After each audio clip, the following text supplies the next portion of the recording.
Okay, what do you want to use? Do you think, how good is he? I seen the video you teach. They honestly know it. Look, I like that. Dante's Boxing Nation. Dante's Boxing Nation. That was Erica found some kind of way to make history in boxing. That's for sure. But yeah, man, we've been here all day. Now we got to go work and upload and write these articles. But it was a hell of a night for boxing. 13,109. And Fred, this proves that the fans that tried to say nobody wanted to watch this fight and all that crazy stuff, it's the contrary, right? I mean, beyond man, think about the last 4 cards for PBC. You have Hawk fight, probably the fight of the year. You have Danny Garcia, Paulie Malignaggi, which was a genius fight because you have to hand over Paulie Malignaggi fans to Danny Garcia. So when Danny Garcia goes back, he can set out the Barclays Center. And now you have Leo Santa Cruz. I may have missed some fights in between, but you know, the BJ Flores fight was a dump. But I mean, why don't people just sit back and enjoy it? And I know people make hay because the leader of the PBC coalition is Al Heyman, and he's black. Sam Watson, and he's black. But I mean, if you get to know it, I've had the fortunate opportunity of meeting Al Heyman and having conversations with him. But I mean, if you take the chance to meet Sam Watson and these guys, man, it's just amazing because Sam Watson is probably the top 5 most powerful men in boxing, and he never sits in his chair during a fight. He's always walking around, shaking hands, taking pictures. Very seldom do you see a guy who's worth that much and that powerful walking around, shaking hands, taking pictures, making PBC for the fans. As for the fans, you won't see a Bob Arum. You won't see a. I'm not bashing him, but I'm just saying about the characteristics of a PBC. You won't see Oscar doing stuff like this. I'm not too sure if Leonard Ellaby, and I don't think he'll want to. I mean, he's dressed to the nines in a $20,000 suit, so he looks phenomenal in his outfit. So I don't think you'll see him. But the what they're doing for boxing is phenomenal. You know, I mean, but if you think about it, Oscar De La Hoya attempted to do the same thing on Fox Sports. You know, like he wanted quote unquote free boxing, whether cable TV is free. I mean, let's be honest, it's not technically free, but a lot less additional $20 subscription. Yeah, subscription fees. We have to have cable, some kind of cable. Yeah. You know? Oh, we do now. So it may be because you're right. You may be. You can't even watch TV if you don't have some kind of basic you're cable. Right. Antennas don't work anymore. Antennas don't work anymore. You know, so you're right. But I mean, getting back, Oscar De La Hoya tried it with Fox Sports Support does, but he didn't have enough fighters in his stable to sustain it. You know what I mean? And it was small time fighters that no one knew. Yeah, and because they didn't know English and they came from Mexico, they came from Latin countries, Americans wasn't say, Ramon Martinez is fighting. That doesn't ring a bell like absolutely like Paulie Malignaggi. Even Paulie Malignaggi is a C-level fighter now, but or Keith Thurman or Danny Garcia. Abner Mares. It's in some form of your consciousness. You know what I mean? A Ramon Martinez is not necessarily in your consciousness, but Oscar De La Hoya tried to do the same thing. You know, it didn't go over so well, but I mean, if Canelo wins, you know, these young up-and-coming fighters will sign with Golden Boy and do great things. But getting back to PBC, I mean, it's why hate? You know, you just watch a top 5 fight of the year for free on ESPN, and guess what? Teddy Atlas called the fight. It doesn't get much better. I mean, seriously, Teddy Atlas called the fight. Top 2, one of the best commentators out there. Oh, by far. I mean, if you're a boxing fan, right? Yeah. How could you complain if you're a boxing fan? Mm-hmm. You shouldn't care who the guy is that's in charge of the event. If you're a boxing fan, that should be the main thing you are interested in, right? Yeah, and it's funny how, you know, like how capitalism and nationalism has made us want to fight one another. When in reality, in every ghetto of America, there's a Latino and there's a black living next door to one another. And it's funny, and when it's okay to pick your sides, but guess what? My mom and dad makes $50,000 just like your mom and dad, and we get up at 7 o'clock every goddamn morning, go to work 7 to 5, 8 to 5, just like you, and we want to put our kids through school. But because they've built this stigma that we must compete against one another to be better than one another. I mean, yes, we got to compete to be, but we're at the end of the day, we're all in this together, Dante. You know what I mean? And but it makes for great stories and great fights. You know what I mean? And you know, it is what it's not changing overnight. But I mean, I say this today: Oscar De La Hoya was the first fighter that I absolutely loved. He was from I grew up in LA. I was a great high school athlete. I'm not going to toot my horn, but I was a good high school athlete.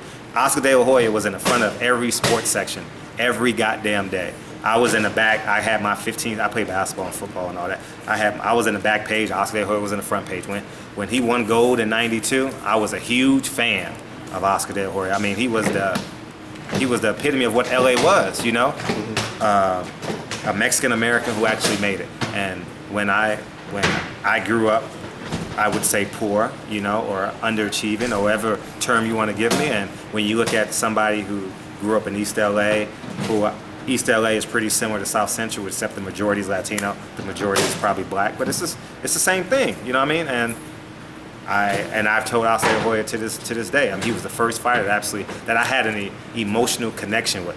Did I like other fighters? Yes, but like the emotional connection, honestly, because Oscar De La Hoya grew up 15 miles from me, and he's on the news every other week talking about in amateurs and winning gold medals, and you know, he's a good-looking kid, and he also went to the same high school as a girl I dated and all that and so forth. So it's just you know, boxing is in a good place right now. Golden Boy is putting on some hell of a fights coming up. Woo! You got Matisse fighting against Postel. You have Lemieux, I would say, against Golovkin, and you have, which probably will be the fight of the year because it's going to be sold out. You're going to have 5,000 flags in there. Puerto Rico, Mexico. Canelo Cotto. Probably will be the fight. Will be the fight, and you'll be there. It's in your backyard. It's in Las Vegas. Absolutely. We're having fights back at the Mandalay Bay. I'll get on the 15 and get on that 4.5-hour drive. And boxing's in a good place right now. I mean, PBC is doing a hell of a job. I love what they're doing. I love what Golden Boy's doing the last half of this year. Top rank. I don't know where they're at right now, but they're probably in third, finishing the year. And Mayweather Promotions is probably in fourth place. You know what I mean? Because you know they're not fighting anybody right now besides Floyd Mayweather. I mean, Andrew Tabiti is probably the second best fighter in his stable, but he hasn't really fought anyone yet. But so that's where we're at. I would say PBC 1, Golden Boy 2 because they're coming on strong late. Top ranked 3rd. And Mayweather Promotions 4th. We're in a good place for boxing. You know what I mean? Yes, we are. You know? PBC is starting to come on almost every day of the week. Yeah. I heard Austin Trout's fight is going to be on a Tuesday. Yeah. Hey, how crazy is this? No, for the next 2 weeks, PBC probably has 2 fights a week. Yeah. You know what I mean? Oh yeah. When I looked at the credential fights, that's all you seen was PBC fights. Yeah, you're right. And it's funny. Wow. And here's the kicker. College football season is starting this upcoming week, right? The first team, Ohio State plays, Oregon plays, UCLA play, Florida State, whatever these top 10 schools are, they're going to be favored by at least 5 touchdowns.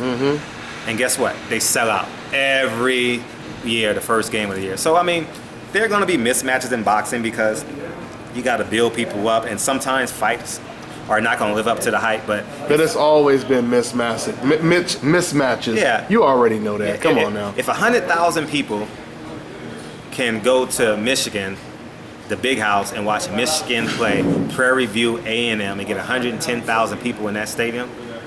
Good Why are point. boxing fans complaining about one fight, one mismatch, maybe 2 mismatches? Because at the end of the day, the best are going to fight the best anyway because they have the belts. And if you have belts, you make more money. You have belts, you get marketing dollars. So, I mean, at the end of the day, the best will fight the best. You know what I mean? You know when you're on a coincidental list, unfortunately, there is you a have to be 10 times better. There will never, ever be a 5-year delay in my lifetime because the media now is on fighters' heads now. You know what I mean?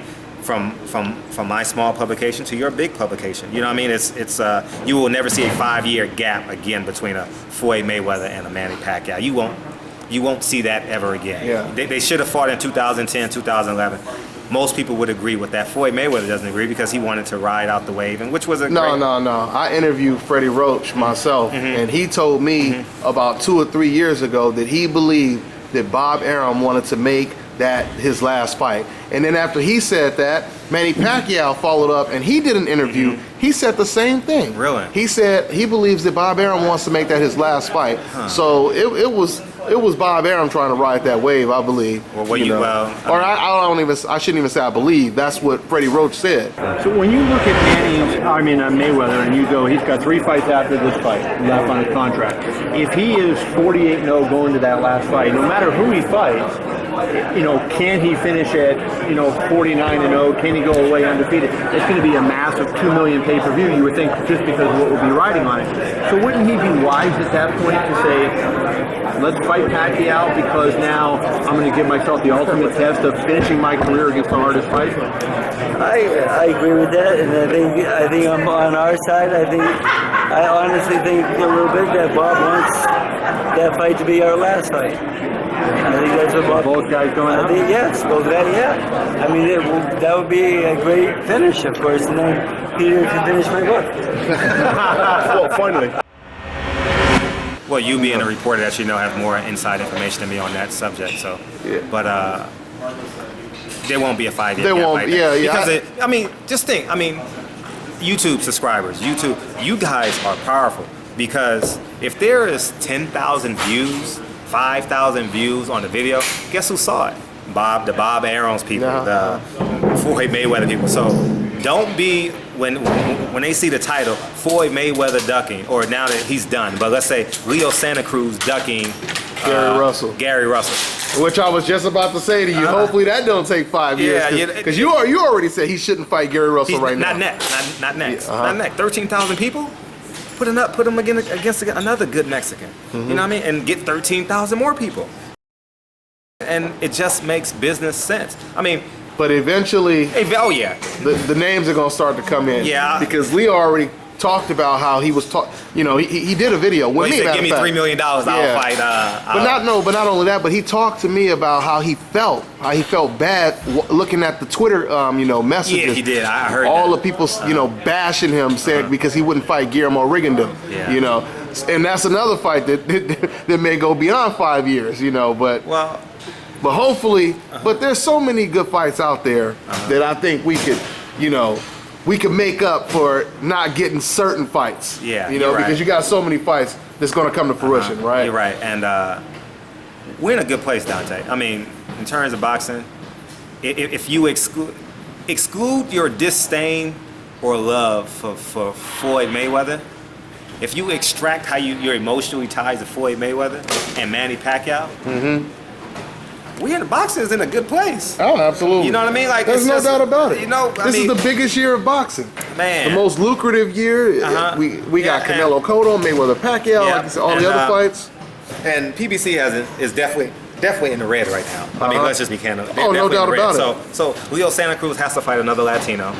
Well, hopefully he'll be Mexican-American from Los Angeles. You know what I mean? And he makes the money. Abner Mares probably comes back in a smaller venue, sells out StubHub Center against a Donito Donaire or something like that.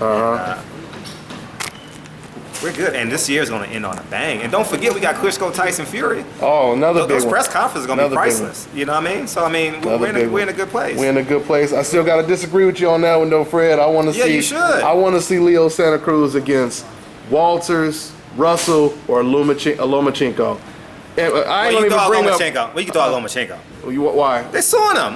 Bob Arum is suing him. Top rank is suing him. So you can throw out Lomachenko. Well, Walters or Russell would be good. Lomachenko can't even get a fight right now. Well, he's trying to fight. Well, I shouldn't say he's trying to fight, but Guillermo Rigondeaux wants to fight him. But they arguing over. And Gamboa wants to. Gamboa wants to fight Lomachenko. I forgot about Gamboa. Yeah. But he wants it at 130 though. Yeah, Gamboa. And so I don't know, man. But there's so many good fights from 126 to 130 right now because Walters might go up to 130. If he goes up to 130, because he didn't make weight, right? He came in at 127 or something. Missed weight the last fight. So, but Dante, great job tonight. Who'd you pick?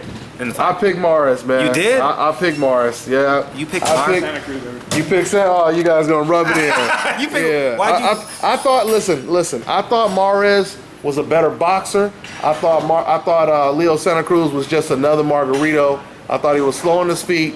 I thought he didn't have the power to fight like Margarito.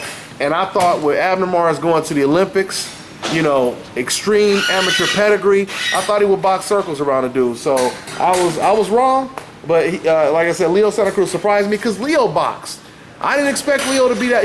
Like I said, he was jabbing. He'll take a step back, throw a check hook. I'm like, whoa, where Yeah, this that check hook from? was amazing, wasn't it? Yeah. I was like, ooh, that check hook. Yeah, he was using technique. Uh-huh. He wasn't just coming in, you know, plotting, Yeah, you know, plot. face Like first. Angulo, like Angulo. Like Yeah. Angulo or Yeah. Margarito. Like Angulo or He Margarito. adjusted, Yeah. and he adjusted better than Mares did. Yeah. So kudos to you, man. You got yours right. I was way I've only off on missed this Hulk. one. That's the Yeah. only main event I've missed is Hulk. Yeah. Marco Hulk. That's the only main event I've missed. So let's go ahead and get this work in, all Fred. right. Appreciate you, Dante. All right, hey, plug your channel. Oh yeah, Barbershop Conversations, guys. You guys going? I'm almost at 1,000 subs. Oh. So I got. That's dope. So you guys, I need 300, a minimum of 300 of Dante Nation supporters, Boxing Nation, to go add. You don't even got to watch my videos, you know, but Just click the go, subscribe so I button. can get 4 numbers on my thing, and it just make me feel good about myself. My birthday is October 17th, so hopefully by October 17th, I'll have like 1,000 subs, and that'll make me feel good, That'll be a warm great and fuzzy on birthday the gift. inside. That'll be a great birthday. But I get Gennady Golovkin and David Lemieux on my birthday. Oh, nice, you know, nice. So it works out really well. So. What's that prediction? Oh, Gennady Golovkin. I'm actually gonna bet on that fight. So Yeah. I'm taking Gennady. I'm taking Gennady Golovkin. I'm taking Miguel Cotto, Gennady Golovkin, and Victor Postal? Hell no, I'm taking Matisse. Some good money on that Victor Postal though. Yeah, no one knows who he is in America. That's but, what I hear they're making Matisse a high favorite, which you're gonna win some money. I think I'm gonna pick Postal on that one. Really? Man. Yeah, I think I'm gonna put some money on that one just Matisse because he's such an underdog. he's a big underdog. And he's quick. He has speed. So take Berto then if you like underdog. Oh man, I put $5. I'm gonna win like what, 1,000?